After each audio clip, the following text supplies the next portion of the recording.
float passing. So we went over in the last video smash passing and knee cutting from this headquarters position where I'm controlling my partner on bottom. He's going to keep his knees to his chest here. Where I'm controlling on bottom, but my hips are down and my head's kind of like up.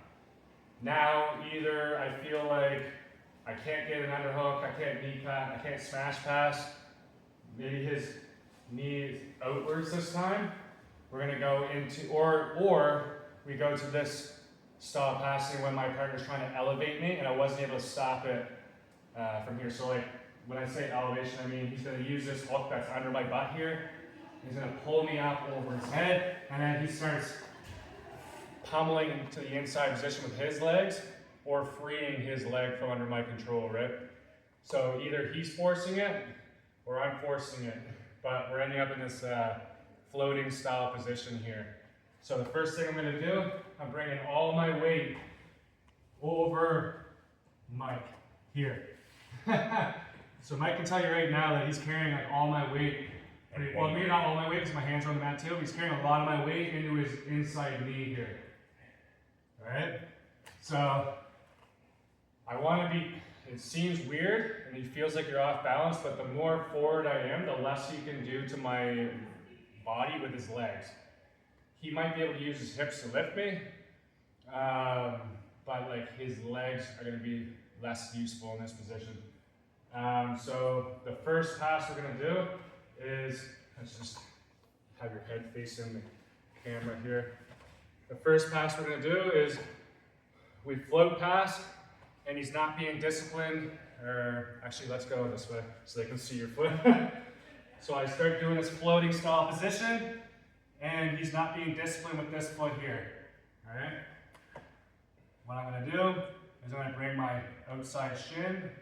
I'm going to hook my shin to his shin here, like ankle to ankle. All right.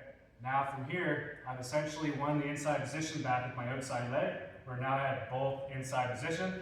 So I'm winning this battle now. If I just sit here, eventually Mike's legs are going to get tired and his knee comes away from his chest.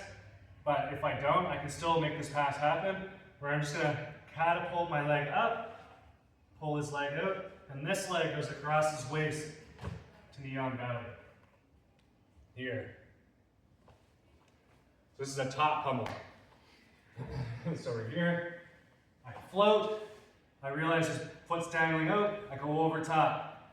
And now from here, I'm going to lift my hips and pull his knee out as the other one comes across his waist. In this knee on belly position. All right? Just one sec. Yeah. Just going to lock that door so nobody goes in. It's over there. Just one sec.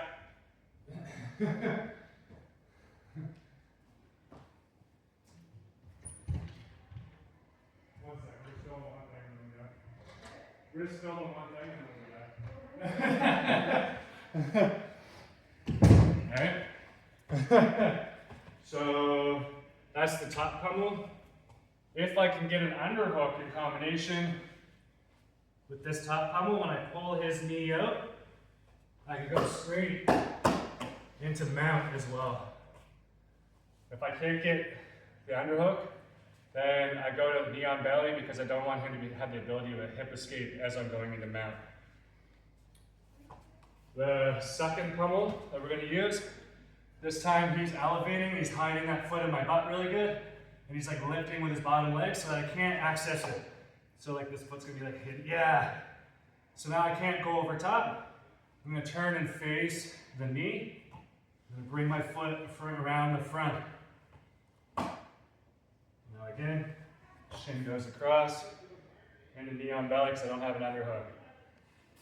So just to show this from like butterfly hooks here, same idea. If I can go over top the shin with my knee, I can pummel my leg to the inside. But if he keeps his foot hidden and high, the more he straightens this leg and raises his leg, the harder it is to go over top. But the easier it is now to go inside this space with the front pummel. All right? So we're just doing that from here. So when he extends that leg and hides it under my butt, so try and like lift this up. You can use your hands on my hips even if you want to. Right here, now I can come around the front. Knee on belly, and pass the guard. Alright? And then the last pummel we're going to use for now is, I feel like I can't do either. I'll bring my knee to the inside of his knee. Here. Alright, now I force like a shin to shin, where I can push the foot off. And exact same thing. Alright? We can do all these things from butterfly as well, where if I walk his legs to the side, I can pummel my knee on top, step on the foot, remove it, and now we're inside. It's the same idea, but from headquarters.